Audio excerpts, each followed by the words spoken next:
Hallo ihr Lieben, willkommen zurück, willkommen bei Elianas Reise. Im letzten Kapitel habe ich darüber berichtet, wie Eliana bei Broderick im Haushalt gelebt hat. Dann hat Eliana den Wunsch geäußert, Arti zu besuchen, der in einer christlichen Gemeinschaft untergetaucht war, und das haben die beiden dann auch gemacht. In dieser Gemeinschaft hat sich Eliana mit einer älteren Dame namens Deborah angefreundet, die früher als Naturheilerin gearbeitet hat. An dieser Stelle machen wir weiter mit dem nächsten Kapitel.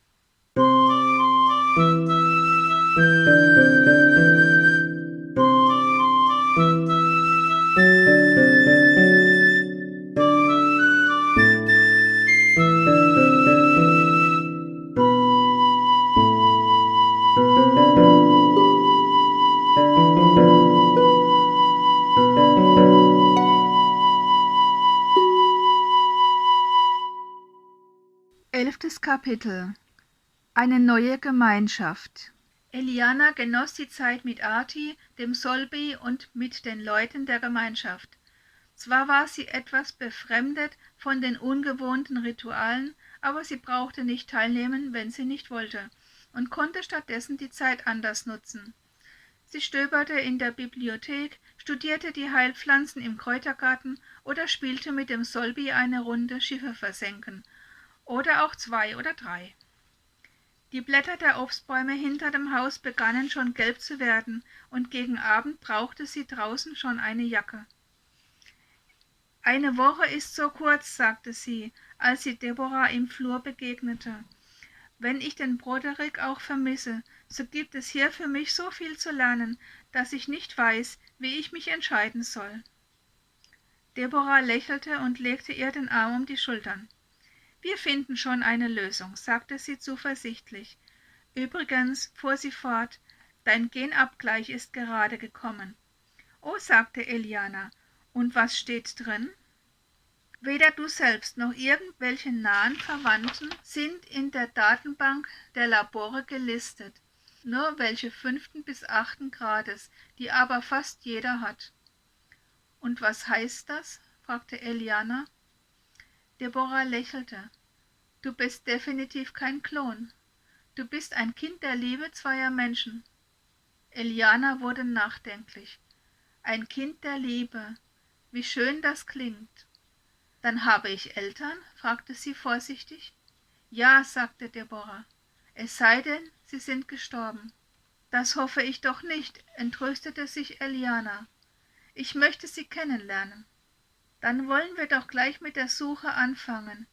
Wir fragen zuerst hier in der Gemeinschaft nach, ob jemand vor 13 Jahren einen Säugling in die Siedlung gebracht hat.« »Ich bin so gespannt«, sagte Eliana, »und ich bin euch sehr dankbar.« »Keine Ursache«, meinte Deborah. »Ich weiß, wie wichtig Familienbande sind.« Sie seufzte tief und ihr Blick schweifte in die Ferne. Dann begann sie zu erzählen. »Ich hatte einmal eine Tochter. Sie war die Liebe in Person.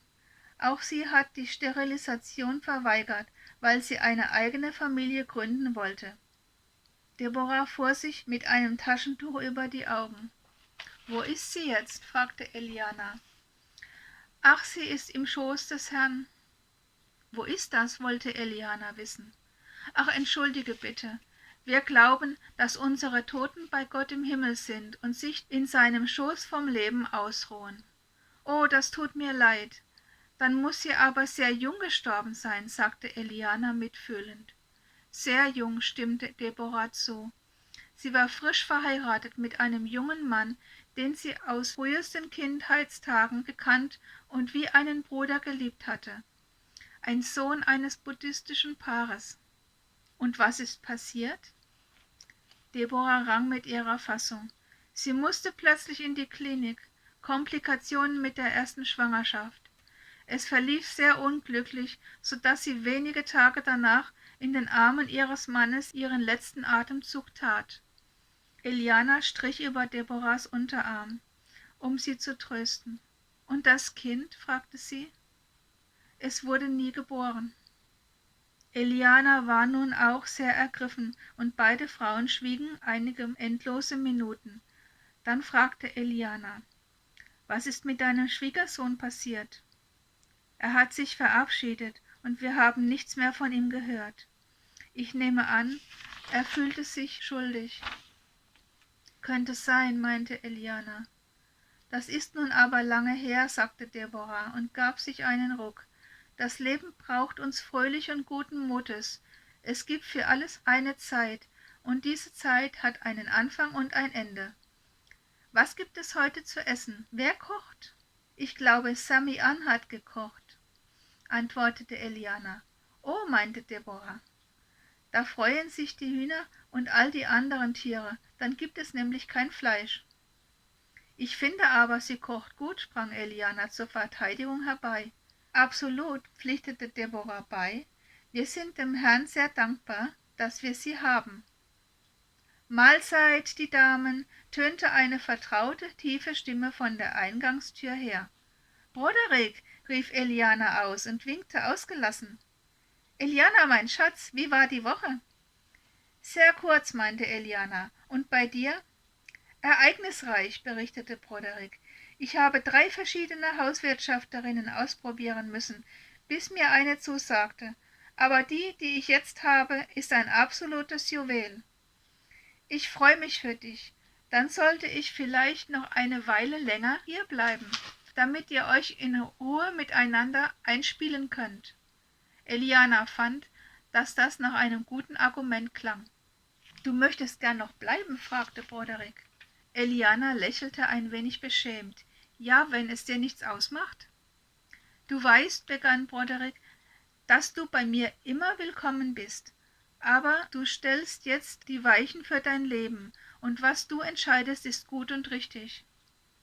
Ich danke dir so sehr, lieber Brody, sagte Eliana. Übrigens, weißt du schon, dass ich Eltern habe? Ich habe es vermutet. Also habt ihr die Bestätigung vom Labor? Ja, sagte Eliana begeistert. Und nun wollen wir meine Eltern ausfindig machen. Dann viel Erfolg, das wünsche ich dir von Herzen.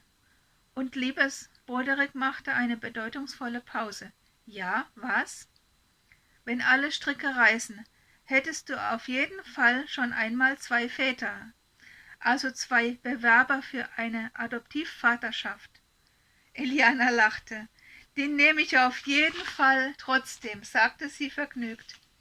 Nun meldete sich Deborah zu Wort. Möchtest du mit uns essen?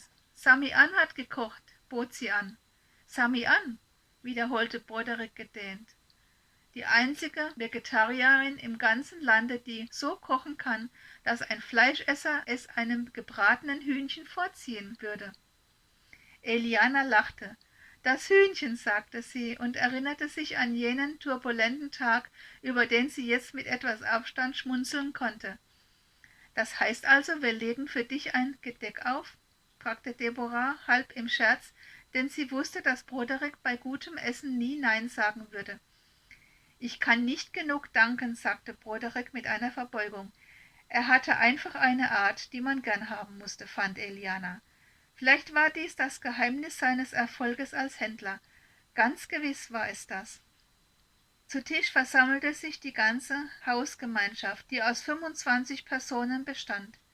Die Tischgebete stellten einen kurzen Dank dar. Mit jedem Mal reifte in Eliana eine Vorstellung weiter, dass es eine Macht geben musste, die das Universum und vor allem diesen vergleichsweise kleinen Planeten Erde zusammenhielt, die dafür sorgte, dass alles seine Ordnung behielt, so dass es Wetter und Jahreszeiten gab, fruchtbare Böden, Gemüse, Kräuter, Tiere und gute Köche und Köchinnen. Und natürlich den Arti, den Broderick, die weise Deborah, die verschollenen Freunde, die gewiss noch irgendwo waren und denen es hoffentlich gut ging. Und nicht zuletzt gelehrte Menschen, die den Solvi gebaut hatten. Amen, sagten alle und reichten dann die Schüsseln herum. Damit sind wir am Ende unseres heutigen Kapitels angelangt. Vielen Dank fürs Zuhören. Wir sehen uns nächste Woche in gewohnter Frische wieder am Donnerstag und ich freue mich schon auf euch. Bis dahin lasst es euch gut gehen, fühlt euch gedrückt und wir sehen uns. Ciao!